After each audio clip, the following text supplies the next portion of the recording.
Welcome to ThinkTech on OC16, Hawaii's weekly newscast on things that matter to tech and to Hawaii. I'm Duke Oishi. And I'm Lori Wingard. In our show tonight, we'll cover the general membership meeting of the Hawaii Energy Policy Forum at the state capitol last week. Lots of people participated, including the chairs of the energy committees of both the House and the Senate, members of the forum, and the general public. After reports by energy legislators and discussion of bills contemplated in the next legislative session, we heard presentations on clean energy plans, advances, and challenges from representatives of the counties in Hawaii. Will Ralston, energy coordinator of Kauai County, spoke about developments on the Big Island. We're just under $1 billion in exporting fossil fuel dollars, so everyone knows the song and dance here. The more dollars you can get to stay on island, the better for your economy. Half and half. So half is transportation, fossil fuel use, and the other half is electricity. We kind of break it down like this. So half, you can see half is towards generation, electric generation, and the other half is ground transportation and jet fuel. And you know, if you look at it from a total pie chart, we're only really 5% renewable. I know we always like to say 31, but on a total pie chart, we're just getting sustainable. And everybody knows this, the Big Island suffers even more because everybody flies into Honolulu, and then if they have extra money, they come to the Big Island. So if, you know, it costs so much to fly here, there's relatively little money to visit us. So unemployment suffers greatly when oil prices are high. And our island has spends quite a bit more on electricity than Oahu. So, you know, a lot more per capita money, family disposable income goes to energy. So we do have a lot of people on the island seriously hurting in today's high energy prices. And, you know, the poverty level people are spending up to like 15% of their disposable income. So on our island, it's really serious. We have the highest percentage of low-income people in the state. So they're suffering quite a bit. So we're in an unsustainable situation. We've got a big grid, so there's lots of grid management issues. They say it's a weak grid because the energy has to travel so far. So we think better grid technology would really help our island. And congratulations to Maui for winning smart grid money from Japan. We were trying to get that too, but that's going to firm up their grid quite a bit. Doug McLeod, Energy Commissioner of Maui County, spoke about developments in Maui. We're going to talk specifically about our solar project, but before that, I just wanted to give you a couple comments, just overview on other things that we're dealing with. As far as Maui County, we have a rate case for our utility. The public hearings are going to be starting next week. We've sent a letter now to the PUC saying that we as the county are asking that the utility consider some different things on their rate structure. Number one, the possibility of interruptible residential rates, whether that could be used to in fact increase RE penetration and perhaps give a discount. So that's one thing we're asking. The second is we are now really pushing them and saying there needs to be a rate structure for transmission of curtailed wind if we want to try and do something about that. One of the gentlemen talked about hydrogen, and that is definitely on our radar screen as a possible solution. Currently on Maui, many of you know, we have a 30 megawatt wind farm. Much of the current output ends up getting curtailed because there's no battery system on that one. So just big picture, we're working on the rate case. Big wind is always an active issue with us. You know, I've told DBED a couple times that we don't think funding for the energy program of the county will be an issue as long as big wind is on the table. So in a sense, it's great for us as job security and, you know, gives us some protection. The County of Maui traditionally did not take any money from the state for a number of reasons, and actually we've had kind of a détente, a thaw, if you will, and I think that we're probably coming to terms where we can share some state funding. But in the past, we have entirely funded this from the county, and it gives us a freedom maybe to do some of these things. Okay, so turning to the solar project, when we came into office, we kind of had this choice. How were we going to catch up a little bit on solar? And we gave some thought to it, and in our opinion, the best way to spend the taxpayer money was a PPA approach. So if you go ahead and switch here. Basically, we have now gone ahead and signed these contracts. We operate under the state procurement rules, the same as many of you.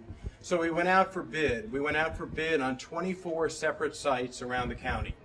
How do you pick 24 sites? Basically, a combination of starting with a bigger universe of sites and taking them out based on interconnection problems, based on physical condition, based on departments not wanting it.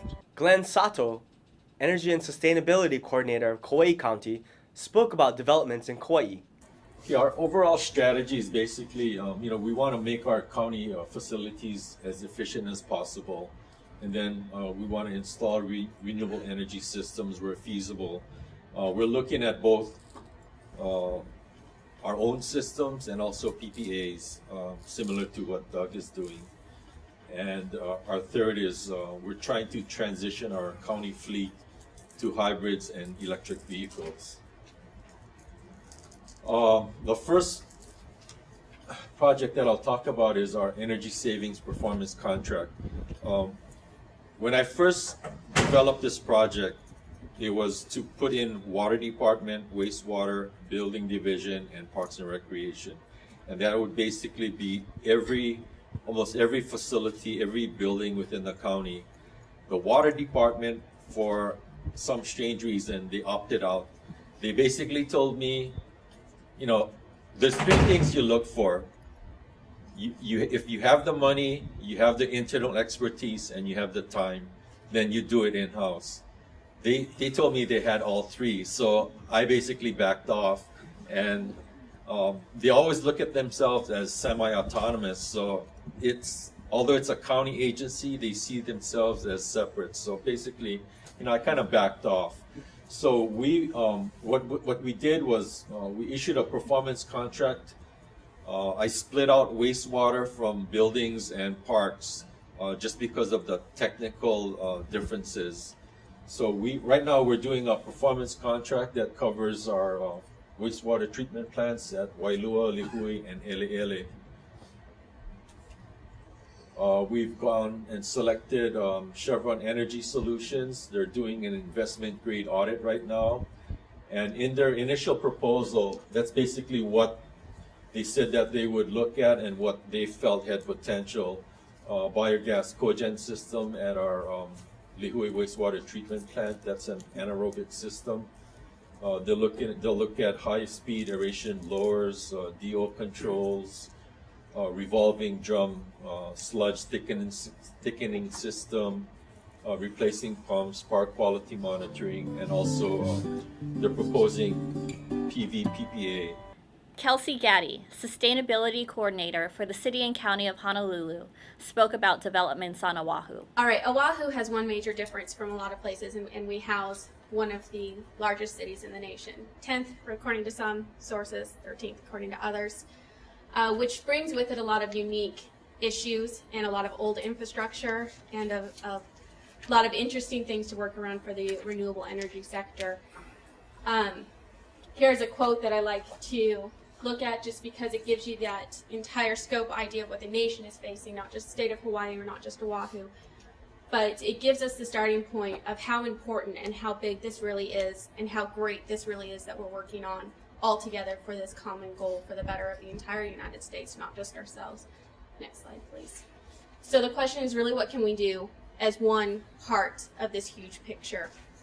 And there's actually a great deal we can do.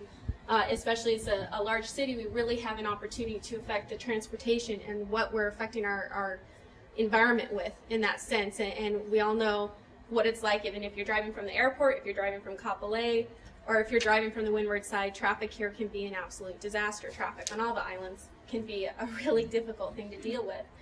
Energy use, of course, is a huge thing, and solid waste is a very large thing and a very exciting prospect on the island of Oahu right now. So buildings and transportation are our two biggest areas that we can affect right now. 39% of energy from buildings, roughly a third from transportation. That leaves the government with concentrating on buildings right now with two options. What do we do with our buildings? We can affect that with how we're building new buildings, and we can affect that with what we're going to do with our existing buildings. Next slide, please. what we're doing right now is we have a number of exciting projects. This is just two of them that I'm going to highlight. The Pearl City Bus Maintenance Facility has a PV system that's going on. It's construction started August 15th, due to be done in 2012. This is from the EECBG grant, $3.8 million. This is just one of the projects that we're doing with that. We also have the Halava Corporation Yard for Building D. A, B, and C have already been done. D got put on hold for a number of reasons. That is finally on its way of being executed. So we're very excited about those two large PV projects. And also A, B, and C has been a huge success, which is always, I don't know how many people followed the issue we, as the city, had out at Hanama Bay, but we had solar lighting put in the parking lot out there several years ago. It's off the grid. It was a perfect scenario for us to test out what has, at that time, was still a fairly unknown technology. Sharon Moriwaki, co-chair of the Energy Policy Forum, organized and chaired the forum's general membership meeting. We caught up with her the next day. Yesterday we had a general meeting of the Hawaii Energy Policy Forum. You were the chair brilliantly, as always. You organized it, you brought the people down. It was in room 325 at the Capitol building, and it was a very nice representation of the community there. Well, the forum gets its legislative package together just around this time so that we can prepare. We do have 45 plus stakeholders, members of our forum, from the oil companies to the utilities to the renewable energy associations, the counties. So we like to see what's in store in the coming year, where we've been, where we need to go. And so this is one of those formative meetings of looking at what has been going on, what should we focus on in the coming year. The forum was created for policy development, so we want to know what's the impact of policies. We've got data, but we need to analyze it and put it in some format that can make sense. So we have now indicators, and we are in what we are calling phase 2, is getting the data now that we can collect on an ongoing basis to populate those indicators, whether it's the renewable portfolio standard, energy efficiency, how many projects, how many jobs, are we doing anything in clean energy? So I'm really excited about that project. And we should have some idea of what kinds of data are out there by the end of this year. Hopefully Renewables, hopefully. Hopefully renewables, hopefully fossil fuels. But we don't know for sure right We now, won't see? know, but we will know. And it will be some way of, you do what you measure. So it'll be some way of then keeping track of what's going on and letting people know. It was a very, very, very active meeting this time. We looked at bills left on the table last time. We had Representative Kaufman and Senator Gabbard, the chairs of our energy committees. They presented where they saw the future this coming session, as well as what happened last year. Very informative. Helped us get some background about what is and what can be. And we looked at a couple of bills that we had. The on-bill financing, which is the support for solar. That's where you PV. buy your PV system through the bill that comes from the electric company. Right, and so you pay down from your bill. You don't pay for Yes. electric, you pay for the installation. That's It's great, right. great And, idea. Yeah, and that's a great bill, and that is going forward. The Public Utilities Commission is doing a study now of how they can implement that. One bill that had the most discussion is the biofuel bill, which is to provide support, incentives, tax credits to local biofuel production.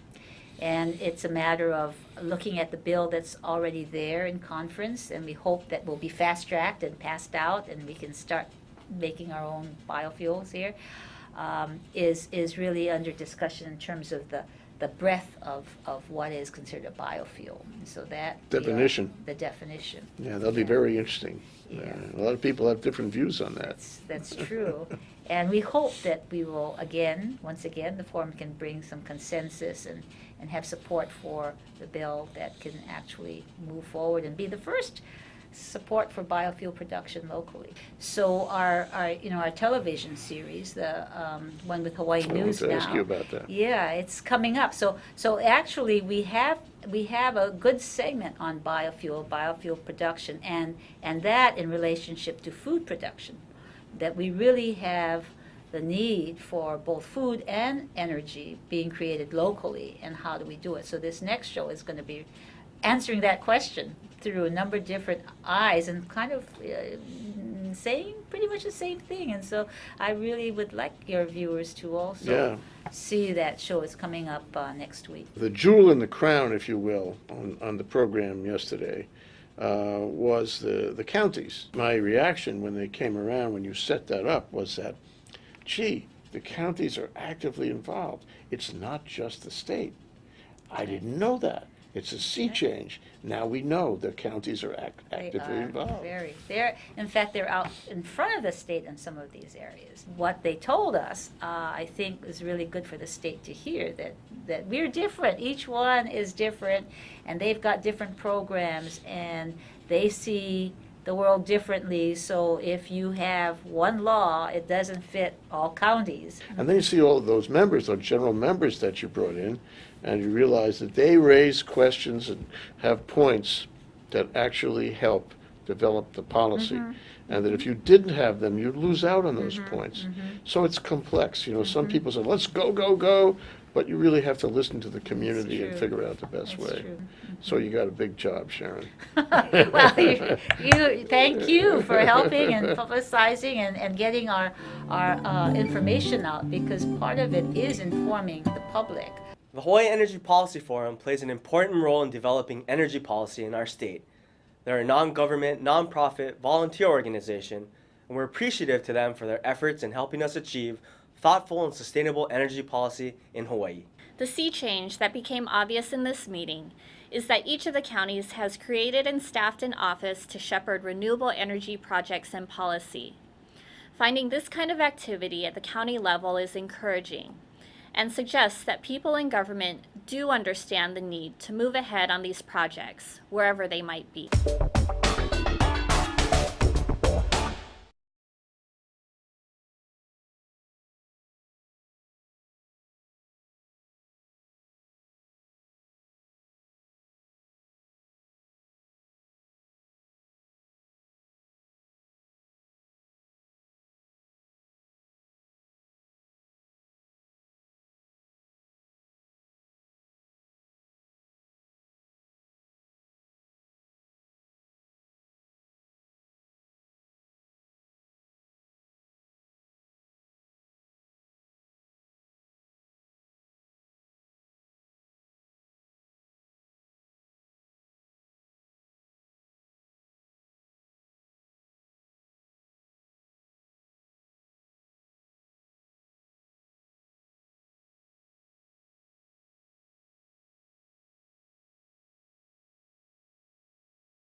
Now, here's our ThinkTech calendar of events going forward. The first thing is that ThinkTech's 4 to 5 p.m. weekday drive time radio series on KGU 760 AM started this month, covering business, Asia, tech, energy, the arts, and government. Tune in and stay tuned to 760 AM every afternoon at 4 p.m. and raise your awareness on ThinkTech Radio. On Thursday, October 27th, we'll present a 2-panel luncheon program entitled Hawaii Update on Agriculture, featuring Russell Kokuban, State Director of Agriculture, and others, examining whether and to what extent agriculture is working in Hawaii and how we can get it to critical mass. And now here's Bill Spencer, President of the Hawaii Venture Capital Association, with this week's Spensation. You got a patent now. That's something. I hope you put it in a frame, a koa frame on the wall, Bill. It's sensational, Jay. I know it is, yeah. Actually, it's a little booklet that the U.S. Patent Office gives you to commemorate your patent. It's got a nice gold seal and ribbons. But frankly, it doesn't do much to replace the pain and agony of spending 5 years getting this through the system. Now, I know the Patent Office and the government's trying to streamline things, but frankly, I think my business is a good example of how our policies on innovation and entrepreneurship are seriously broken in the United States. I started this business in July 2006. We submitted our provisional patent in October of 2006, the final patent in September. It spent a year on somebody's desk going through a national security review, and we finally sorted everything out and convinced the patent officer that what we were doing was novel. And 5 years later, we get this nice little booklet. But more to the point is that it's also taken us 5 years to get all of our permits. We've had to take 23 separate steps, deal with 10 federal and state agencies. We even had to get a permit that made sure that we got all our permits. So, what are they thinking? What kind of entrepreneur can do something novel and innovative and have to wait 5 years just to be able to execute their business plan? I feel like I'm starting the business over again. Despite all this, groundwork that gives us the opportunity to do the business, we're like a startup again. Why do you say that? I mean, because only now you can really start. Now I can execute the business plan. Yeah. I mean, I had to spend millions of dollars getting through, $2 million to get through this process over the last 5 years. I wasn't able to build a prototype because I had to spend money on permitting.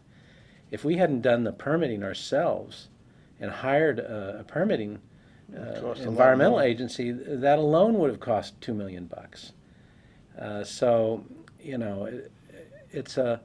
I think it's a real reflection of where things are screwed up. How can the president and others pay lip service to, we have to support our innovative entrepreneurs and that's where the jobs are going to come from, and have it take 5 years just to be able to hire somebody and, get the job done? Yeah, you would have been able to hire somebody 5 years ago if you didn't go through this. Well, I mean, I don't mind some level of permitting, and Hawaii has held us to the highest possible standards, so having surpassed and met their requirements is definitely a value creation event for the company, as is the patent. But until you build one of these things and show investors that it works, they're frankly not going to put in much money. And all that money that I had to spend on environmental impact statements and cultural assessments and EPA and Army Corps of Engineers and federal consistency reviews and monitoring plans. Jay, we had to do 10 monitoring and response plans for NOAA. What happens if a shark comes to our cages? What happens if an endangered monk seal comes around our cages? And what are you going to do about it? I mean, really. Sorry to vent here, folks, but, this is a pretty amazing process to have gone through, and I'm happy to have it behind me. But, I think it's like I say, a case study for what's wrong with policy. Definitely. And, you're here now. You're in place. You spent the money. Your investors have spent the money, and you're ready to execute. And good luck on all of that. And I hope there isn't more of the same sort of thing that slows you down. But what I worry about are the others. The ones who knew this was going to take 5 years and never even started. And here's our co-working entrepreneurs, Richung Fujihira and Tony Stanford, to keep us current on their latest adventures at the Box Jelly. We have some pretty big news this week. We had one of our founding members has left the team, and it was pretty much a pretty big shocker for us. I have to say, I'm pretty proud of what he's doing, and the reason why he's leaving is so he can to be with his family and really build a relationship with his son and his girlfriend. But I think it's important to bring up because as entrepreneurs, it takes a lot of blood, sweat, and tears, sacrifice, and it's really not for everybody. And I'd like to kind of let it be known that the hours that it takes in order to get it really done well, and the amount of collateral damage that sometimes happens, I guess you would say. I think you have a good analogy about how it is. Yes, I like to sail from time to time, so I think it's the idea of owning a sailboat. You would always like the idea of owning a sailboat. You would always like to think that you could pick up any time and travel around the world.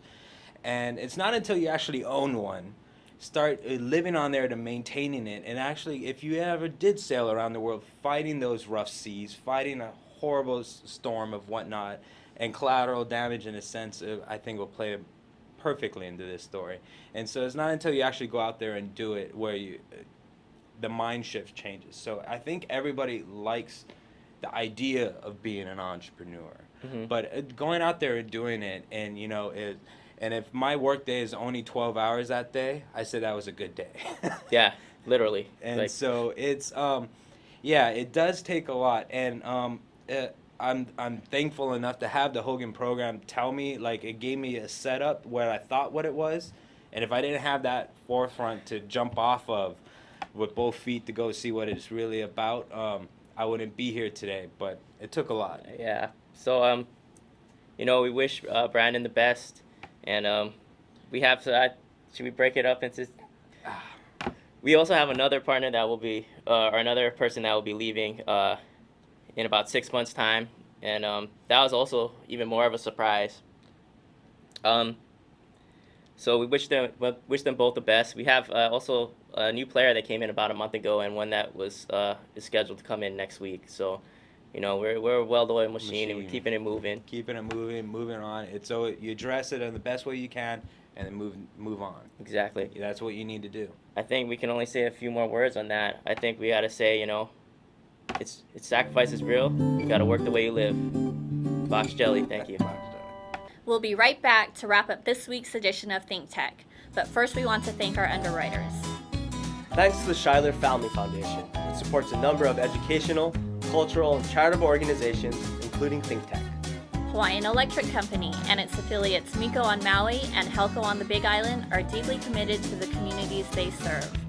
Galen Ho is a senior executive of BAE Systems, a global defense, security, and aerospace company, and CEO of CBI Polymers, a tech company in Hawaii. Oceanit, another local tech company, is one of Hawaii's largest and most diversified science and engineering companies. Okay, Lori. That wraps up this week's edition of ThinkTech. Remember, you can watch ThinkTech on OC16 several times every week. Can't get enough of it, just like Lori does. For additional times, check out oc16.tv. You bet, Duke.